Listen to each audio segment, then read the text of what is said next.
Well, it's early morning in the little village of San Roque de Minas.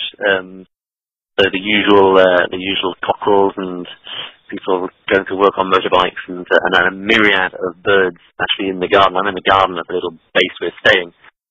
And about a kilometre to the west is the beginning of the Canastra National Park, which is where I was yesterday, having a first look with our partners from Terra Brasilis, looking at the places where the mergansers are found, and getting a feel also for some of the problems that they're facing, trying to conserve this, the most important population of Brazilian mergansers that there is.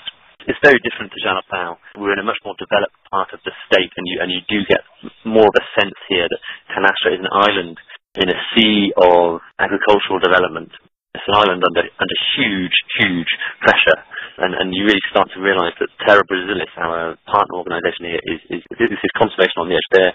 These are brave and heroic people, really. There are diamond miners who want to start literally carving chunks out of a national park here, and these are people who are powerful and wealthy and aren't above a little bit of intimidation. There's agricultural expansion all around.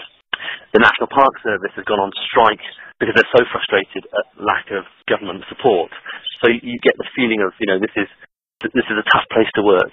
But at the same time, it's just a stupendous national park, enormous 1,000-metre high escarpments, plateaus on top, again with this Cerrado wildlife, maned wolf, this wolf with elongated legs so that it can hunt in the long grass, and giant armadillos, giant anteaters.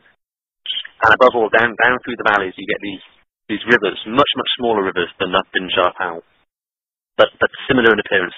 Incredibly clear water, rocks along it. I mean, it's not dissimilarly to a Welsh or a Scottish mountain river, really. Lined with these fingers of forest that run along the riverbanks because the climate there is just that little bit more gentle. And in the rivers, mergansers. So we found 4 mergansers yesterday, which was very exciting. And one of the things that impressed me really about the people I'm working with is that they work on mergansers just about every day of the year, and they've been working here for several years. And every time they see one, there's just fantastic excitement. They love this bird. They love the work. They're very dedicated people. And yesterday we found first nest of the year and the first egg of the year. It was in a hole. It looked, I suppose, a bit like a rabbit hole on a steep, muddy bank. So I was asking, what made this hole? Because ducks don't make holes like this, as far as we know. It's probably an old armadillo hole, but it's on a steep, I suppose, sort of clay bank above the river, 10 feet above the river. And that's where they lay their nest. Sometimes they use holes in old trees. Sometimes they use rock cavities.